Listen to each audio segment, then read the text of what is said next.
Get out the insurance cards, get out the copays. The office is open, my friends. Brought to you by drroto.com.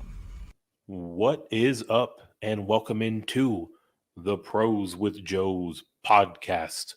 For those of you that have listened in weeks before, you will notice right off the top something is quite different about this week's episode, and that is I am not your beloved host, Mr. John Dansby.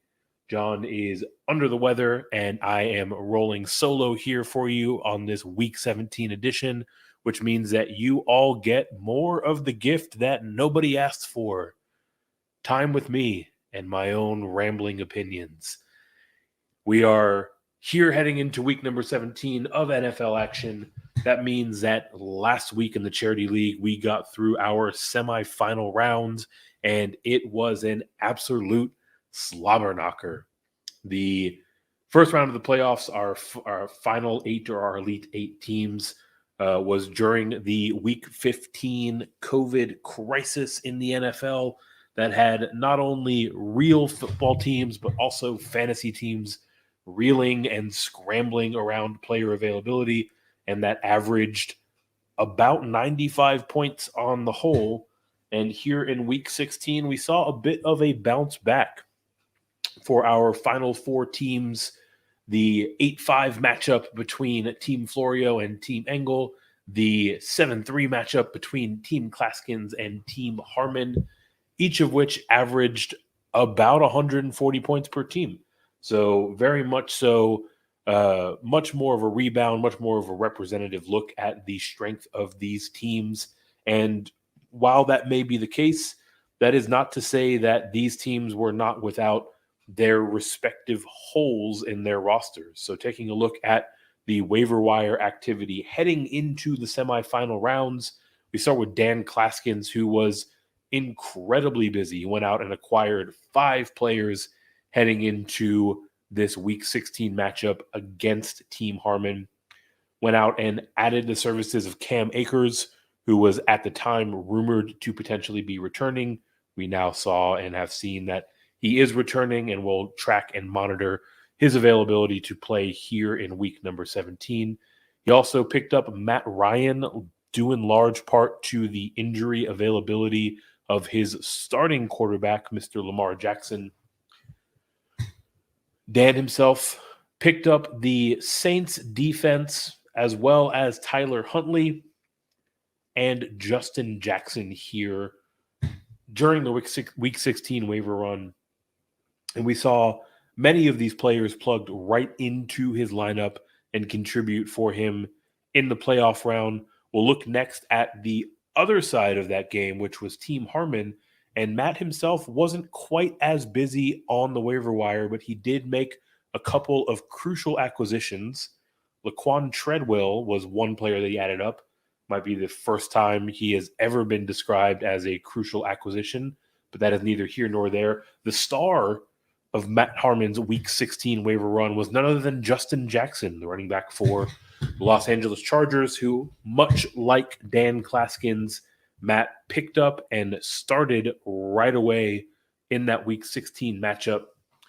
On the other side of the bracket, Scott Engel actually broke form. He was our esteemed guest from last week's episode of the podcast, and he was not quite as busy on the waiver wire. We've seen and have known Scott to be fairly active in terms of player acquisition and churning the backside of his bench. But here in week 16, by and large, kind of stood pat. Went out and acquired Jarrett Patterson in case of the event of Antonio Gibson being unavailable. He also went and picked up Ronald Jones. But apart from that, largely stuck with the team that got him there. And that was the squad that faced off against Team Florio, who was absolutely all over the place in terms of the amount of activity that he took onto the waiver wire last week heading into the semifinal rounds. We saw Mike Florio go and add players like Byron Pringle, Brandon Bolden, Craig Reynolds, Kenneth Gainwell, Gabriel Davis, to name a few. So Michael Florio himself was really looking to bolster the backside of that roster heading into that matchup. And that is the matchup that we will start by taking a closer look at. So again, this was the 5-8 matchup, Team Engel being the 5th seed with Team Florio being the 8th seed. And ultimately, both of these managers played a pretty solid game. There are only a few players on their bench that they potentially could have slotted into their starting lineup and improved their score here in week number 16. For Scott Engel, the biggest opportunity, if you will, that was left on the bench was slotting in the likes of Devin Singletary. But ultimately, he would have had to supplant players like Cooper Kupp or Jonathan Taylor or DK Metcalf in order to have a meaningful impact on his scoring output. And ultimately, I don't think those are decisions that Scott nor anybody else is going to be making. So Scott himself played a fairly clean game here and ultimately put up 141 points, 141.45 to be exact.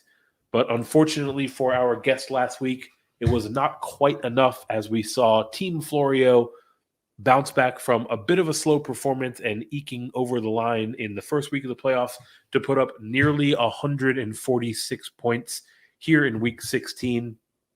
And Michael himself and his co-manager played really about the optimal lineup. He did have Byron Pringle go off on his bench for almost 26 points, but ultimately, in order to get him into his lineup, he would have to consider benching guys like Chase Edmonds, Antonio Gibson, Javonte Williams. So calls that would be fairly difficult to make.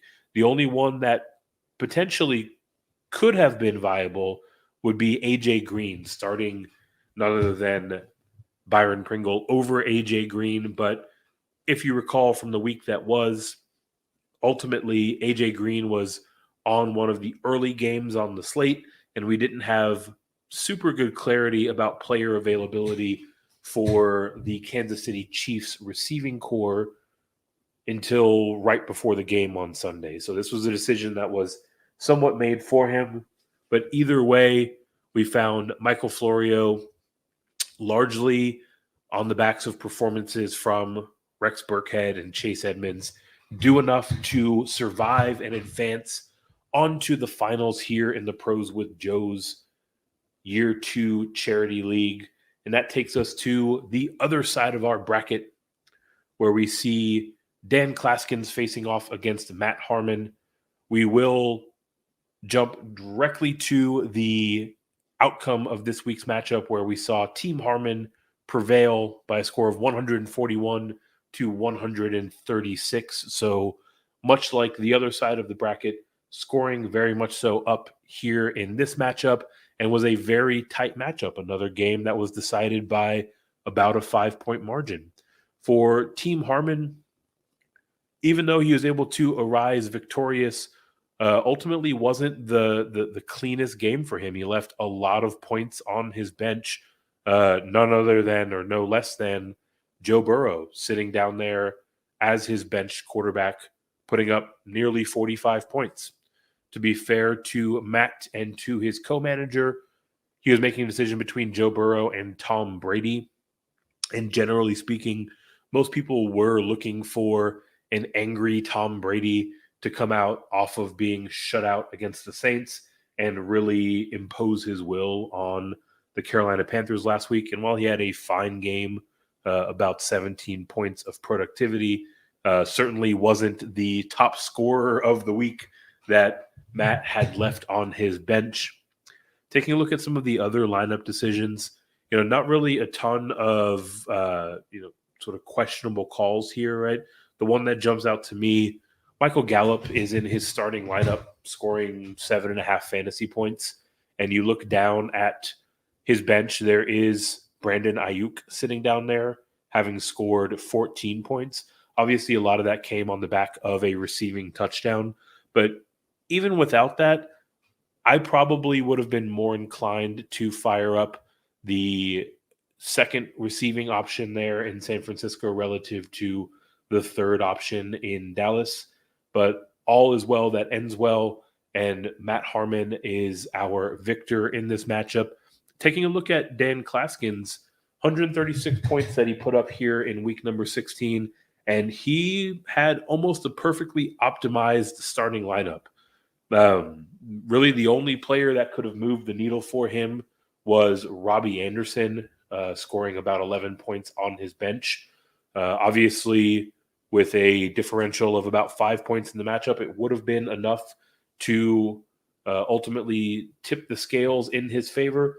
But we would have had to make a decision, or he would have had to make a decision to start him over Donovan Peoples-Jones. Wow. That might not be the flashiest name in the book. Ultimately, DPJ was really one of the few receiving and healthy options for the Browns offense on that would-be Saturday game that moved to Monday, and is a call that I would likely find myself making here in week number 16, right alongside Dan Clasgens. And taking a look at his team, really player availability and the impact of COVID is really the story of his week here, right? We saw Matt Ryan in as his starting quarterback in place of not only Lamar Jackson, but his backup that was picked up and subsequently ruled out, Tyler Huntley. We saw Tyreek Hill put in less than 5 points in his first game back from his time on the COVID reserve. So a lot of moving parts here for Dan Clasgens. He put up a very valiant effort in week number 16 and ultimately came up a little bit short. But instead of speculating as to the long and winding road to the playoffs in the Pros with Joe's Charity League, why don't we just go to the source himself? Our esteemed guest tonight, none other than Mr. Dan Clasgens of Fantistics and GetSportsInfo.com.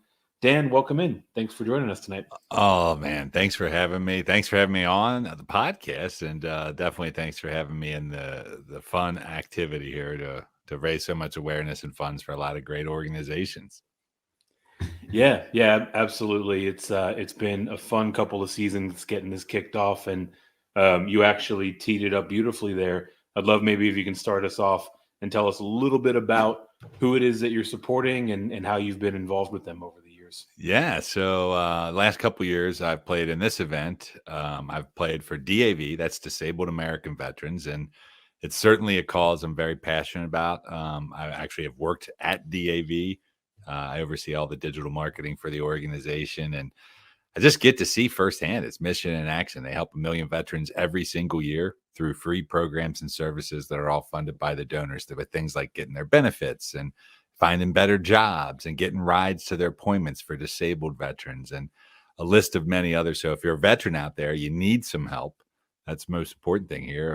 You can get free help at DAV. So check it out, DAV.org. But I've been actually not just with this event, Eric, but through my own efforts with our Do Good fantasy efforts that we started back a couple years ago on our Sirius XM show. We had a listener league, and every year there was just 12 people in this listener league, and I'd turn down dozens and dozens more. So as I expanded, I was like, let's tie to the two things I love, fantasy football and helping veterans together. So just through listener leagues and getting people to donate as part of that. And then we started into best balls. And this past Veterans Day, we did something really cool with RT Sports and Sirius XM, and it was a lot of fun. And so far, in less than 2 years, we raised about $16,000 just through a bunch of $10, $20, and $30 donations of a bunch of guys and gals out there that love fantasy football. And so it's been really a great opportunity. And I love putting a little purpose behind everything. And so that's why I was resonated to Pros with Joe's and everything and all the good work you guys have done, not just obviously for DAV, the thing I'm playing for and have played for, but really just giving everybody a chance out there. And I encourage owners and commissioners of leagues across America to choose a favorite charity of your choice. Maybe if it's a hometown league, it's one of your local charities, something your league could be passionate about, and put a little maybe add a little extra entry fee into your mix and make a nice donation. Or better yet, if you've had a fortunate season, won a few leagues, got a little extra jack, go out there and make a donation to something, give it back somewhere in your community, because there's a lot of people these days that need some help in some way or another. So many good nonprofits out there doing the good work. Yeah, certainly no shortage of amazing organizations out there, and certainly no shortage of people and causes that are in need of support need of some support. Excuse me. And the thing that I think is really the through line here. I think it was Scott Fish that I first heard say this, is your idea of maybe throwing in a few extra bucks in your home league for for some sort of charitable donation, right? Even if you maintain the amount of your buy-in, if you carve off $5 or $10 a head, you're not going to miss it, and you're going to be able to do some good, and you'll feel pretty good about it. So Yeah. one There's no of the doubt it rare feels win-win good. wins. It feels Yeah. good doing good, right? And that's where I came up with Do Good Fantasy. And yeah, the Scott Fish Bowl. I mean, Scott Fish certainly really just a trailblazer in the regard of time fantasy with it. And obviously what you guys are doing here with Pros with Joe's. I know the Warrior Bowl is another good one that's having a lot of success internationally. So it's good to see the fantasy community. And I think we even saw it when Mike Tagliari passed away. And, Mhm. you know, and what a terrible, memory that is from the year. But to see how the community responds when it's needed upon most to help other people's is pretty overwhelming. And it makes me feel good to be just part of a community that's doing those types of things. Yeah, it's one of the rare instances where the word community is used, but used in a very apropos way, right? There is a lot Absolutely. of support and love in this community, and a lot of people that are thinking outside of their own confines, right? They're trying to have a bigger impact than the day-to-day life that they're living. So definitely appreciate your support and your participation here in not only Pros with Joe's, but also making philanthropy a through line in the fantasy sports community. You mentioned a minute ago that you are in your second year here, so you are one of our founding members of the Pros with Joe's League. And I'm curious, either this year or last year, I'd love to know if there are any maybe funny stories of working alongside your Joe, or any Yeah. memories that stick out about your experience.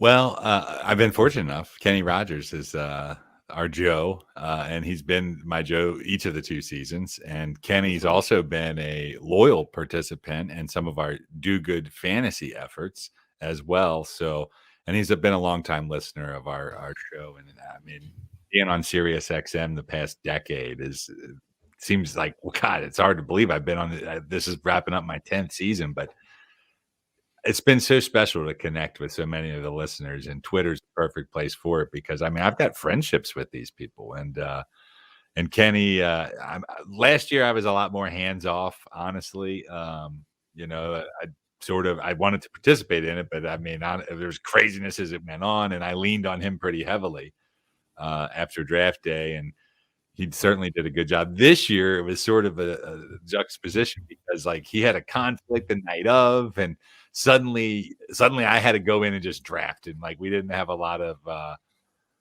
talk back and forth. I mean, we threw out some players, and he was involved in the first couple picks, and then he's like, "All right, I gotta go do my other draft now, so it's all you, man, it's all you." So, it was definitely, my building the team, and this year with the wrinkle of how the lineup setups were in the teams with PPR and the roster restrictions, being having a tool like the Fantistics Draft Advisor, which obviously we work for Fantistics, and it is a unique tool because the way you can plug in settings and it changes the rankings in real time as the draft goes on. It just kept pushing up receiver and receiver and receiver and receiver, and I was like, I'm just going to keep it's PPR. I'm just going to keep drafting receivers here, and uh, I would say that in general, that was a winning strategy in a very rare league. I was shocked by the number of people that were just drafting these other positions based off of the scoring system. And a good reminder for all people in new fantasy leagues that they're not played in before is to really like have a good feel of what the lineup settings and rules are. Because I felt like in the draft, I was already beating a couple of these owners based off of what seemed to be a deeper understanding of the league rules. Yeah, absolutely. That is a new wrinkle for us here in our second season, that the rosters themselves are essentially Well, the positionless. Scott Fish Bowl's the same way, right? Scott goes out of his Yeah. way in the sense of like trying to throw, because we all play. I mean, dude, let's face it, we could play in just a regular old 12 team draft PPR score. I mean, we could do those drafts in our sleep, right? Right. And that's why, a league like yours, obviously the Scott Fishbowl changes every year. Throwing those curveballs out there. And another thing, I mean, I play in a lot of leagues. I'm trying to cut back a little bit, but if you're going to play in a lot of leagues, I advise playing in all different types of leagues, right? Don't play in this. If you're going to play in, let's say, 10 leagues, you don't play in 10 leagues that have the exact same setup. I mean, maybe you do, but I like a little variety, especially as somebody that gets asked literally thousands of questions during the season. It helps that I can relate as people tell me the types of leagues they play in to understand what those differences are, especially when it comes to drafting.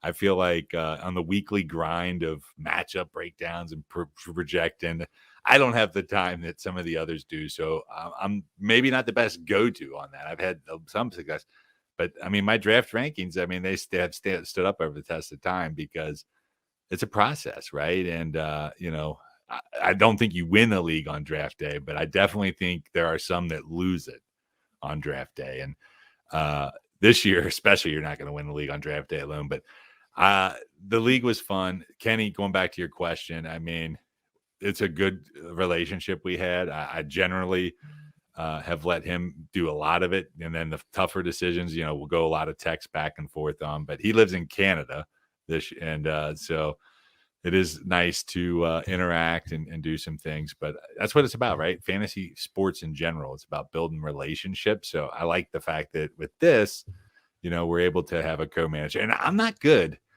I gotta be honest. Like, I have a lot of leagues where buddies of mine, they like split a team, and especially some of the higher stakes leagues I play in where, entry fees get up there. And I generally am not somebody that does well with a partner in fantasy because I don't want to get into a debate, right? If I can't afford to pay my entry fee in my own, or it's too much, it's cramping my style, I'll just won't play in that league. So right. This is the first league that I can remember in fantasy football, and I've been playing now. I don't even want to tell you how many years. 1990, you do the math, was my first fantasy football season, and I've never had a partner before. So this league is the first time I've had it in other things, in survivor pools and different pools, but in a fantasy football, I've never allowed a co-manager, and I'm not sure I would if it wasn't for charity. So good for you, Eric. You've got me out of my comfort zone a little bit. Hey, yeah, I definitely appreciate that you're willing to mix it up for a little old us.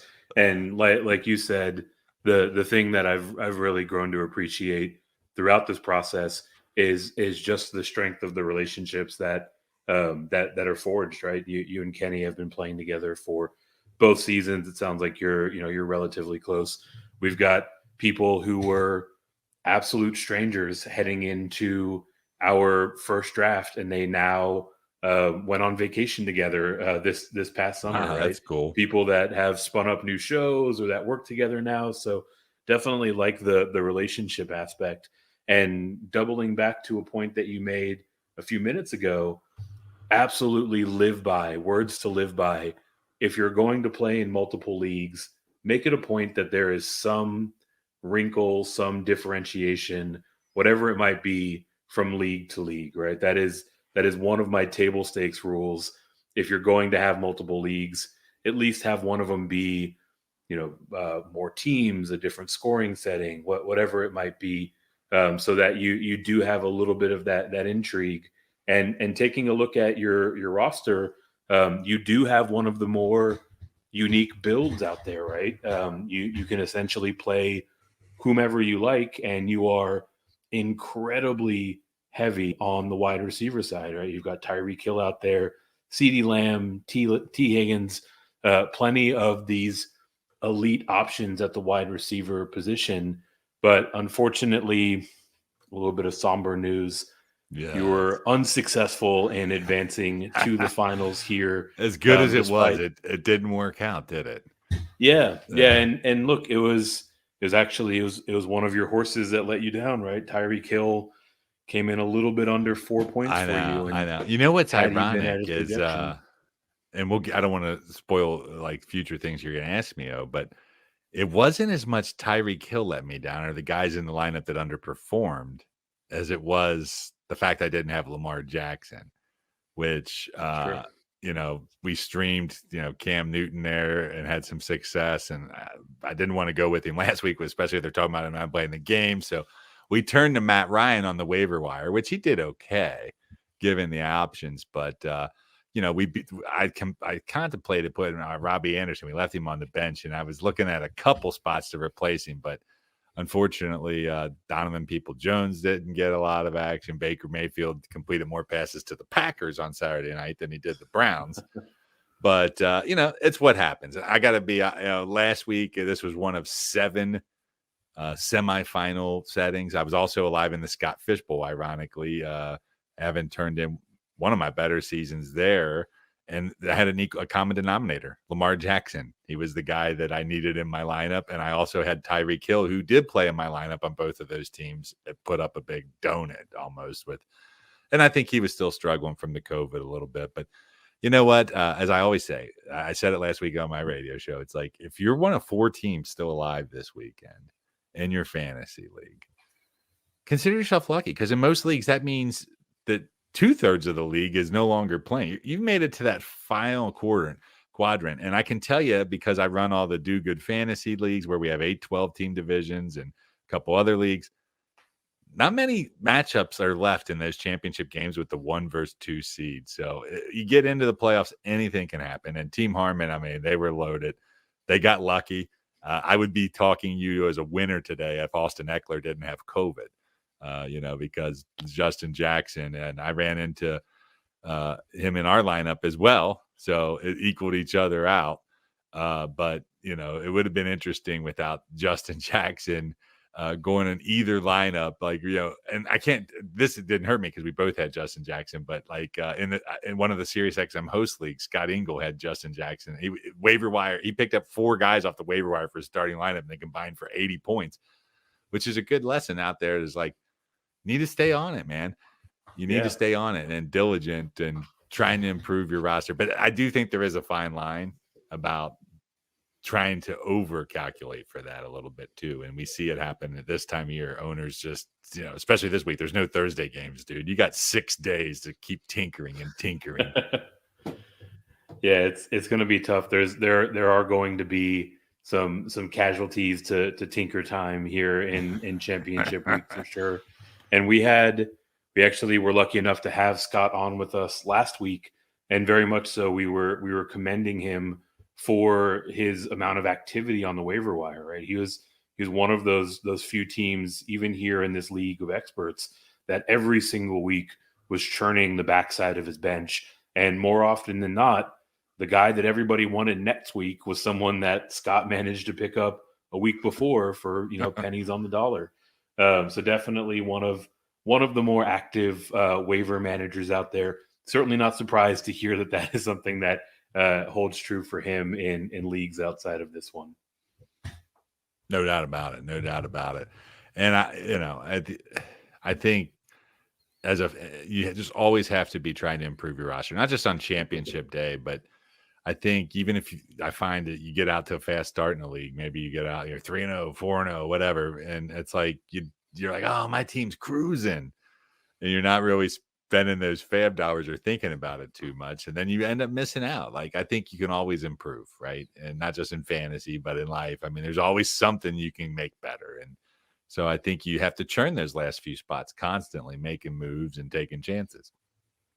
Yeah, absolutely. Right. You gotta find those people that if, 1 or 2 things break in their favor, they're all of a sudden a huge asset, and you get them for a fraction of what they would cost the week of. Right. So certainly sound advice. Doubling back to something that you mentioned with Tyreek Hill, specifically coming back from COVID last week, looking a little bit unlike himself in that first game back. COVID remains a topic of conversation throughout the NFL. We saw as a fast follower to updated CDC guidelines, the NFL has now changed their health and safety protocols around positive testing and the amount of time that a player needs to isolate. I guess just kind of on the macro, Dan, what are your thoughts about the NFL doing this, mid-year after other teams have already had their seasons disrupted based on the former policy? Well, I get why. Yeah, I get why some teams that are impacted by it, even though they're not the ones dealing with the COVID, have had some different considerations. But yeah, I commend the NFL for just the way that they are willing to be fluid here. I mean, as a country, we've had to be fluid these past 2 years. I mean, goodness, our children have been going to school on Zoom meetings, and a lot of I mean, heck, even at my employer, we worked virtually for almost a year. And I think, they're just following the science and the guidelines that they're out there from the CDC and such.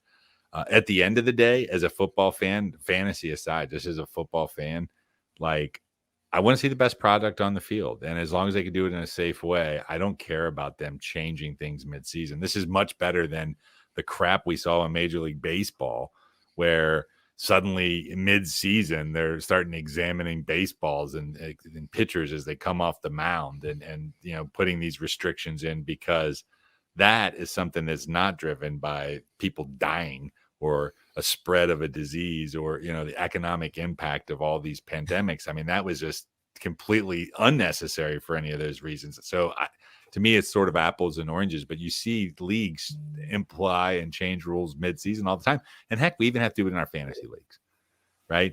I'm a big proponent and have been, as a guy that's been running fantasy leagues for literally over 3 decades now. You have to have rules in place, and you have to have a commissioner that, when the rules aren't in place, that can do the right thing to protect the integrity of the league. And at the end of the day, I think Roger Goodell and the powers that be in the NFL are doing the best they can with the situation they've been dealt. And you look at last year at this time, I hate to quote this tweet I saw because I don't remember the exact numbers, but I think it was something like there was 50 cases of COVID from the beginning of 2020 to this point in the season last year. Now we're looking at like 300 or 400 of them that the league has dealt with this year. And I mean, with this Omicron and the high contagiousy level of it, and the fact that their testing was so rigorous, I don't know. I mean, we all have our opinions of COVID, and I get it's a heated issue. For me, I just try to make the best decisions I can based off the science of things and what I think is best for my family. I'm not going to judge others for these things, but I mean, the fact is, it gets me a little frustrated when players, on an NFL team, playing in the NFL is a privilege, and these guys are making millions of dollars, and they know what's at stake, and it's like, okay, I mean, I get you're not going to get vaccinated, but it's like, I don't know.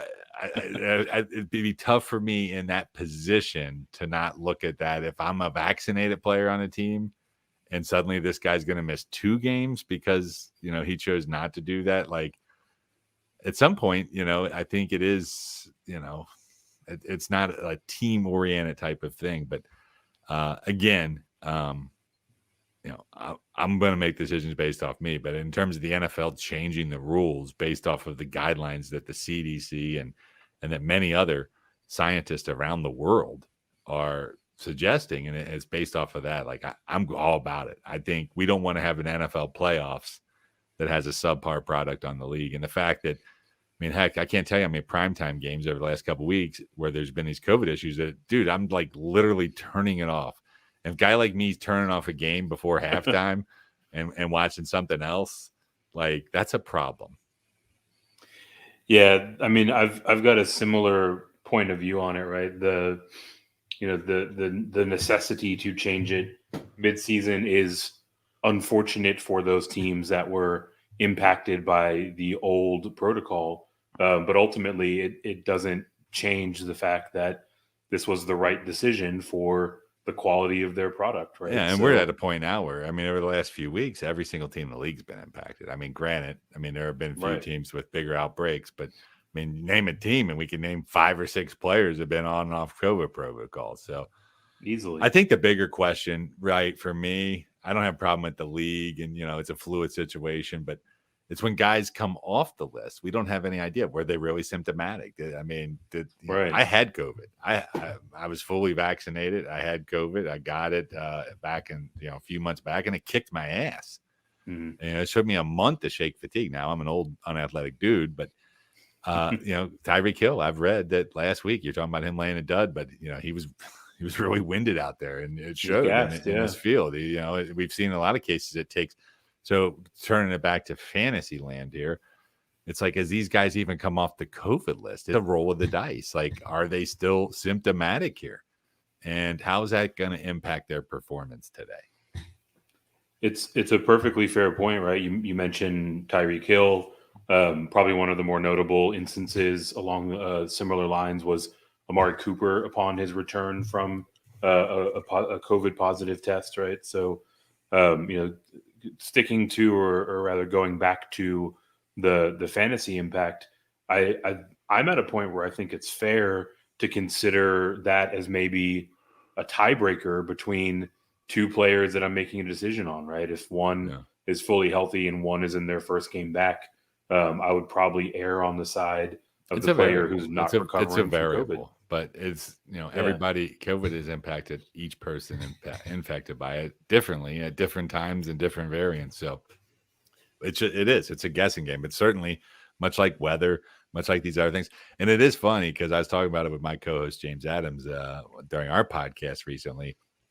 And essentially, as much as the COVID's been a crazy curveball here during the fantasy playoff time, like, I can't remember in all my years of covering fantasy sports a December with fewer weather impacted games. Right. I mean, there's been nothing. That Chicago-Seattle game last week and the wind game between New England and Buffalo a few weeks ago. Outside of that, I mean, there hasn't been a single instance where you even had to think about weather. And here we are in the fantasy championship week. This week could be a little different. I'm actually going to the Bengals-Chiefs game here in Cincinnati on Sunday. And it's been like 60. I've been wearing shorts, out walking in shorts and T-shirts. And, of course, the first day where it's going to feel like winter, it's going to be dropping down all day into the 20s, snow, windy. So, I mean, I don't know if it's going to be a huge snow to impact the game or anything, but winter has arrived, my friend, as 2022 hits here across our country. And it will create a playoff-like atmosphere for this pivotal matchup for both teams, right? Anyone who hasn't followed down. No, that's going to, regardless of the weather, that's going to be there. I mean, the Bengals have a chance to clinch the North. The Chiefs trying to hold on to that number 1 seed. So it will be fun regardless of the weather. But certainly. So we will we'll carry through here while the updated protocols have certainly helped player availability. There's still kind of a motley crew of players being rostered here in the championship round of fantasy football. So with that in mind, Dan, who's the most sort of surprising player that you find yourself starting this week? Well, I mean, in full and complete transparency, as I mentioned before, of my 7 semifinal action week last week, I only had one of my teams advance. It was a rough week. So I am playing in some third place games, but with only one lineup out there, I honestly don't have any. I think the riskiest decision I'm going on there is I'm trying to get the Bears on waivers here tonight. So starting their defense against the Giants. But there are a lot of landmines sitting out there, Eric, in week 17 that I think are worth noting. I mean, obviously, I mentioned a guy that I've had on my mind in Lamar Jackson and practicing today, and or I should say practicing on Wednesday. And, here's a situation with Jackson. Even if he comes back, I mean, how much can we expect out of this guy, right? I mean, coming off of the injury, we have some of these COVID players. I think, Rashad Penny was a guy last week that, I had a problem. He had a good week last week, but he had a dud 2 weeks ago when I needed him and started him. He got burned. And part of me is like, oh, man, it's still Rashad Penny. But I think you could see him in some starting lineups. I think a guy out there I've heard some people asking about on questions to me considering is Rex Burkhead. And I've never been a fan of chasing last week's production. I mean, last week, Burkhead, everything operated right there. He used to move the ball well. He had that great matchup against the Chargers run D. This week at San Francisco. So I don't think it looks quite as good. I do think the volume's there. So in some cases, I mean, I have actually said, all right, he's a flex option. Am I going to want to start Dario Gabale or whoever the Jaguars running back is going to be with James Robinson out? Probably not. They're like 17-point underdogs now, I think, or 16-point underdogs. So, I mean, there are guys out there every year that are obscure dudes that end up winning fantasy leagues. And, I've seen many of them over the years hit, but mostly I think this week, I mean, what we're seeing with COVID and everything, I mean, there's a lot of guys coming back from the list. So I'm going to risk Travis Kelce in one of my third place games with confidence. But I don't really have that dude on my roster that is like, okay, I'm wondering about Cordell Patterson. I've been a big fan of what he's done. He was one of the waiver wire pickups.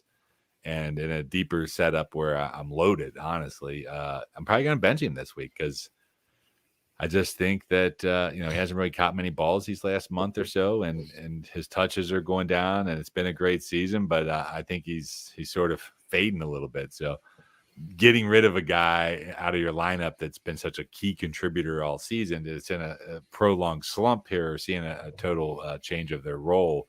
I mean, those are the decisions. You can't base your starting lineup off of what happened in October.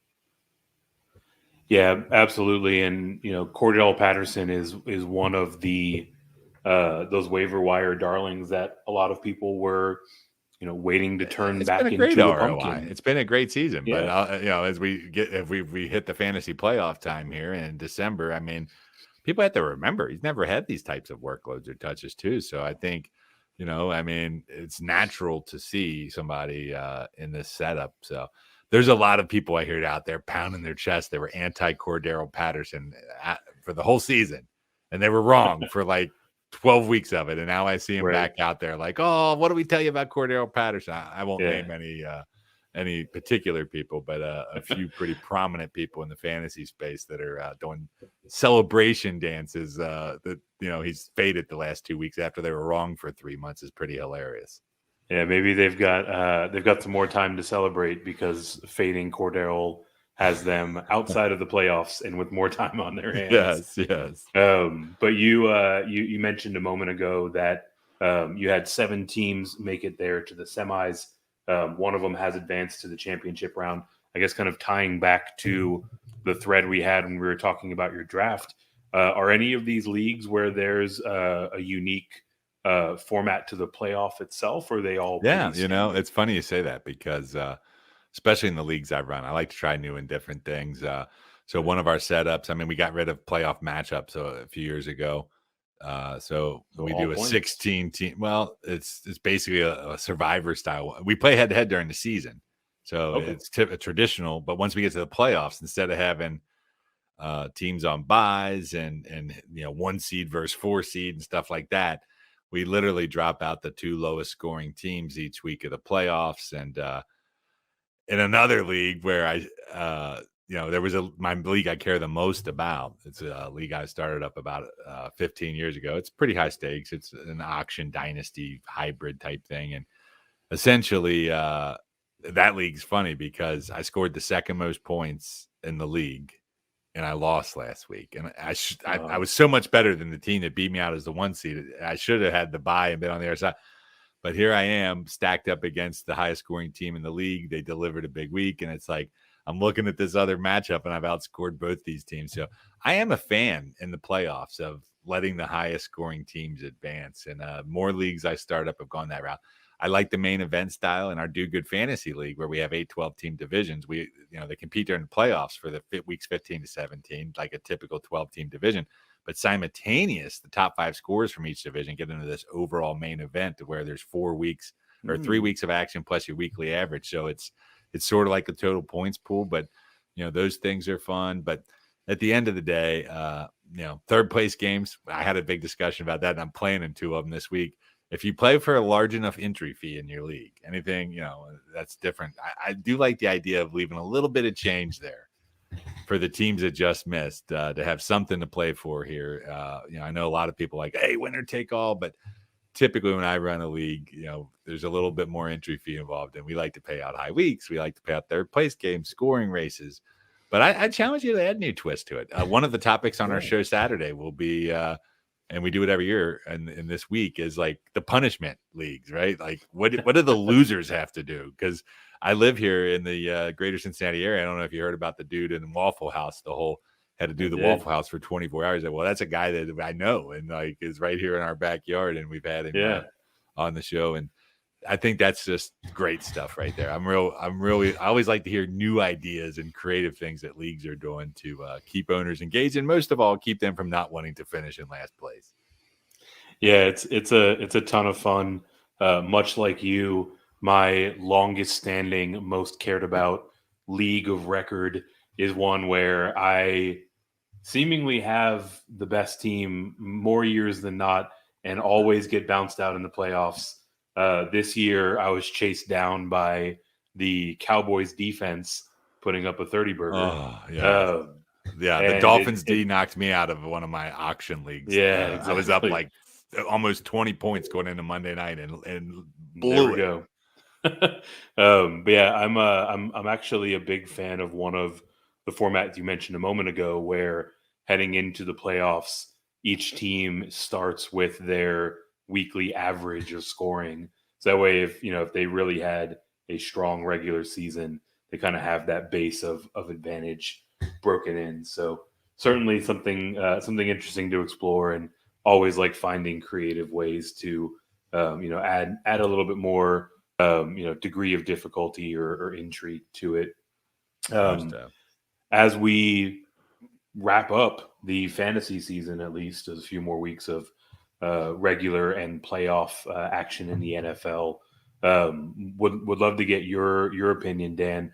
Are there any players across the league where you think they might potentially be picking up a change of scenery this offseason? Oh, man, I think this offseason is going to be filled with some player movement. I mean, I know the quarterbacks are the headliners, and we'll talk about some of those guys for sure. But to me, I look every year at like, okay, what are going to be the guys that are going to make the biggest impact and move on? And outside the quarterback position, I think next year's receivers are going to be really interesting. Like, I mean, I do expect the Packers between Aaron Rodgers and Devontae Adams stuff to be among the big storylines there. I'm anxious to see what happens with Deshaun Watson. But you look at some of the other receivers. I mean, Godwin, his injury was unfortunate. He was on a franchise tag there. Who knows what time he'll come back next year? Will he be back in Tampa Bay? What are the Bucs going to do with Antonio Brown? Will any other team take on that hot mess? You got Mike Williams. They didn't pick up the extension on him, so he's going to be in a new home. And Allen Robinson, I mean, this year was talk about the biggest fantasy bust at the position, but was it all on him? He's not going to be a Bear next season. A lot of those people on the sidelines won't be a Bear next season. But, I think I'm looking at those receivers. I definitely am anxious to see and hope that Melvin Gordon leaves Denver, so all my Javonte Williams shares goes there. But, what will happen with him? I know Fournette with the Bucs is another guy. Arizona, both Edmonds and Connor are set to be free agents. So, will these guys stick? And certainly what will some of the teams do to get players? Like, I look at New Orleans and it's like Alvin Kamara. I really believe in the guy, but this offense is sort of a train wreck. Michael Thomas has been useless these past couple years. And if they don't get a quarterback, it's like I'm dialing back my Alvin Kamara shares based off of the quarterback situation. And it's nothing to do with Kamara. I'm enamored by his talent. He's been one of my favorite fantasy players of recent years. And I don't think he's done with his ability. But, I mean, there's so much to go through. And, that's why we do it. That's why I do my podcast year round. That's why I start doing best balls pretty much in March nonstop for like 6 months, because I love the offseason. I think there's opportunities there. People are like, why do you draft so early? Well, that's when I think you have the best advantage. I'm looking back at some of my best ball nows, and guys that I was getting in round 12 that ended up being round 4 by August are the reasons I'm winning some money. So it's fun for me. I love the draft process. I love getting into the rookies. I'm not the biggest college football guy. I watched some of it. I'd certainly bet on things I shouldn't, but I definitely, once the combines start up, and I've got my go-to dudes that I always bring on and follow and read, and by the time those rookie drafts start up, I'm ready, buddy. So it should be fun. But there's definitely going to be so many moving parts this offseason that it's going to be tough to keep track of. It really will, and I will I'll pin you down here for the record, Dan. What is your official guess on the number of quarterbacks that end up with a different team next season? Well, as a starter, are we talking about starting veterans that will be starting in a new team? Yeah, so specifically players who started games this year, suiting up for a new squad next year. Oh, I would say you're looking at least 25% of the league. I mean, just looking at the free. I mean, we talked about Deshaun Watson, obviously. I don't think he'll play for the Texans again. Aaron Rodgers, Russell Wilson, those names are ones we're all out there. But then, I look at guys like, Teddy Bridgewater with Denver. I mean, if the Broncos add him, he's going to be out there. Somebody will start him. Ben Roethlisberger, I look for him to retire. He should. I think we've seen the last of Cam Newton potentially as well. Jameis Winston coming back from his injury will be a free agent. I don't know. I think not as many as we think, but probably I would say 8 veterans that were starters this year will at least be competing for a starting job elsewhere next season. I think that'd be a good guess. The question becomes, really, is which of these teams that need quarterback, will they try to hit these free agents up or make move for that, or will they do it in the draft? And the influx of young quarterbacks. I mean, this year's rookie class, Mac Jones has looked okay. I think they've really put him in a position for success, but the jury's still out on everybody else, right? I think one thing I learned this year is with rookie quarterbacks, you need to be patient, and especially in guys that aren't going to have the job right out of the gate, like a Trey Lance. I mean, I was drinking the Kool-Aid. I took a roll of the dice in a few leagues. I didn't want to have too many shares of the guys, but I definitely overpaid in a few spots that I regret now. But I'm a high risk player. Sometimes I like to diversify my fantasy portfolio, so I'm going to have some exposure to high upside players, and they don't always hit. They certainly do not. I have also been bit by that snake this year. I thought that we would be looking at a situation where Trey Lance would be pretty comfortably taking this job somewhere around week 7 or week 8. So I've got a lot of build where I started out with a Matt Ryan or Kirk Cousins just to bide some time for one of these rookies to take on. I will say Kirk with Cousins the quarterback obviously position, worked out better. I mean, everybody and their brother waits on quarterback. And it's gotten to the point where too many people are waiting on quarterback. And to me, I mean, there's quarterbacks that get drafted late that produce, but getting the right guy when you have 2 fringe QB1s and getting the right one in your starting lineup each week's harder than people make it out to be. They never factor that into the theory. So I'm not going to ever be the first guy to draft a quarterback unless it's just some of these host like industry leagues I am, because it's like round 8 and QB1 still there. I'll take him. Yeah. But at the end of the day, I do think that I want to be one of the first 5 or 6 owners in a league to draft a QB. And you look at the QB ranks this year, because it is deep, but having a QB1 that's tiers ahead of my QB2, if I even have a QB2. And I'll use this as a chance to plug Superflex. You talk about different leagues. Make your league a Superflex, or at least play in a Superflex league. Bring quarterbacks back to fantasy football, for crying out loud. It's a ton of fun. I'm in a similar boat. I found myself with a ton of Kyler Murray this year, where he just continued to fall to the 7th, he was 8th, a great 9th buy round until he got hurt, which is until he got hurt.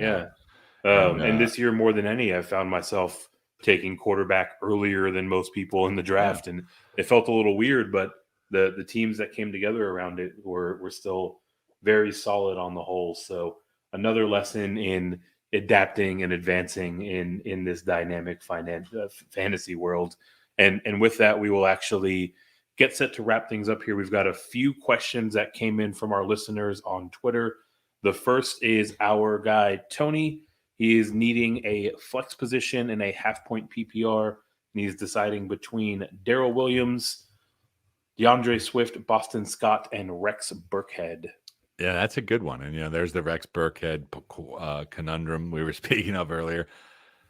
I think all these guys could potentially be viable starters, but for me, it definitely is Darrell Williams. I don't expect Clyde Edwards-Helaire to play, and what we've seen with Williams in the weeks he hasn't, he's been viable, if not back end RB1, RB2. I think if volume's going to be there again, and definitely the TD upside.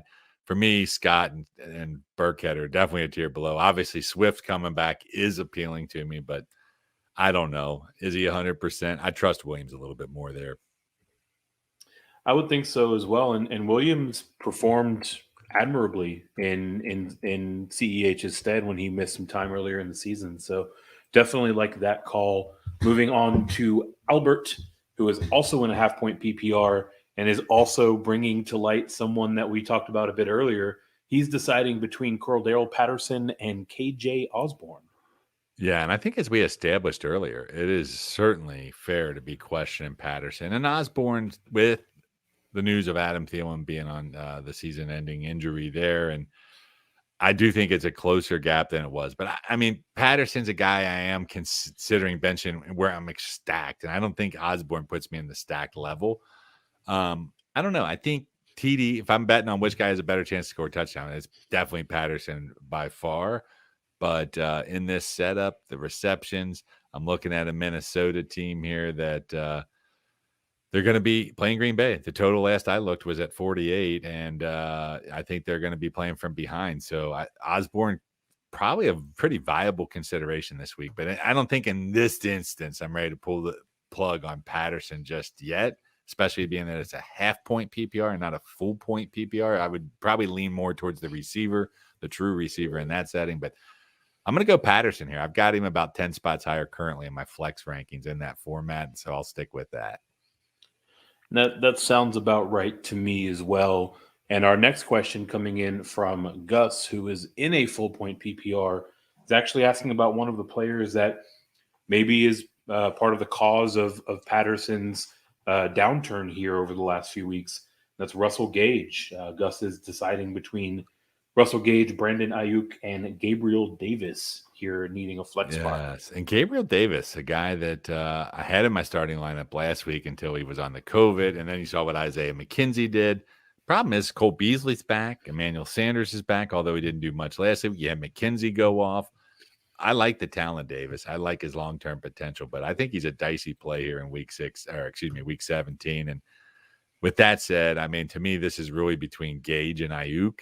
And you're right. Gage has been a guy that's been getting it done, the steady volume of targets. I definitely think he's established himself as the at least wide receiver wise as the leader of this pack. I mean, so it's between him and Ayuk, and with no Jimmy Garoppolo, not knowing what the Trey Lance situation is going to be and how he's going to deliver the football. I think that's the deciding factor here for me to go with the Falcons wide out. I've got a very similar point of view on it. I'm seeing a lot of people doing some, I guess, kind of correlative analysis saying that Debo was Jimmy's guy, so Ayuk will be Trey Lance's guy. Yeah, but ultimately, I think Debo is Shanahan's guy.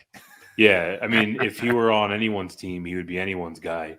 I don't think Ayuk's a what? I mean, Ayuk's definitely based off what we've seen recently, a guy that's in wide receiver 3 flex conversation for me this week. I just think Gage is slightly safer with, and that's what I look at. It's like, okay, this guy, their ceilings are similar for sure, right? And I just believe Gage to have the higher floor. The point that persists for me more than anything is, by and large, we're still kind of speculating on what this offense is with Trey Lance, right? So introducing that unknown is certainly a bit of a one thing, I'm a big believer in, and fantasy and gambling has mixed, and sports betting has really married itself together. But for me, it's been part of my life for a couple decades. I mean, I've been pretty into monitoring spreads and betting on games for quite some time, and now we can just do it legally. But at the end of the day, like, it's a close decision between Ayuk and Gage. I'm looking at the game. I'm seeing, okay, I got my one receiver on a team that's a 2-touchdown underdog. My other receiver is on a team that's a 2-touchdown favorite. Which receiver is likely to get targets for 4 quarters of action? And the answer is Russell Gage. And that then goes into my projection, which then goes into targets to catch ratio to yards. And there's a whole layer of ripple effect that happens. But I like receivers that are on a team that is probably going to be losing by double digits after halftime. I couldn't agree more with you there. So we will carry forward to our last question coming in from Lee, very much so has one of those motley crews that I talked about up at the top. Lee's needing 2 in a full point PPR between Ronald Jones, Rex Burkhead, Sony Michel, Darrell Williams, and Van Jefferson. So 2 flex spots needing to fill. Yeah, these are some nice options. And Burkhead doesn't need to be on the list. I mean, he is viable for some. And I do think, as I said before, he's in the flex conversation. But, I mean, you've already named off some dudes. When we talked about Darrell Williams, I don't even need to hit the reputt button on that. I like Sony Michel even more than him this week. I like Ronald Jones more than both of them. So I think right there you've got 3 of my top 15 running backs. I probably actually in this scenario bench Williams, but those 3 are far ahead of Van Jefferson and actually Burkhead's not in that. I'm blending that together. I rank them Jones, Michel, Williams, Jefferson. Sorry, I threw Rex Burkhead in there. I still got Rex Burkhead on my mind. Yeah, he has a way of just kind of lingering around this time of year. Hey, man, he played for my team, the Bengals, for a while there, so I've always sort of rooted for Rex. I'm just not rooting for him in my lineups this week. Yeah, exactly. So with that, we will wrap things up here on the Week 17 edition of the Pros with Joe's podcast. Before we do, Dan, we always like to give some time back to our guest. Anyone or anything that you want to shout out as we close out here? Yeah, well, just thanks for having me, man. Obviously, I mean, I enjoyed playing in the Pros with Joe's contest. I wish the best of luck to the finalists. And really, again, great job of supporting all the organizations. Mine is dav.org. If you want to help veterans, you can make donations there as well. But more importantly, if you are a veteran and need some help, check out all the free programs and services. And for all my fantasy stuff, whether it's my podcast, my radio show, my rankings, my content, the best thing to do is just follow me on Twitter at Dan Clasgens because I'm always posting it there. And Eric, best of luck to you, my friend. Keep up the good work and Happy New Year. Thank you so much, Dan, for your time, for your support and participation over these last 2 years. And definitely do plead everyone out there to take a look at the work that's going on over at DAV. They're one of the fantastic organizations that I've become more familiar with through this process. They do a really good job of getting the absolute most out of all of the money that is donated. So really good stuff over there at DAV. For us here at the Pros with Joe's podcast, we are a proud member of the Dr. Roto Media Network. Anywhere that you get your podcast, you can simply search for Pros with Joe's podcast or the Dr. Roto Media Network.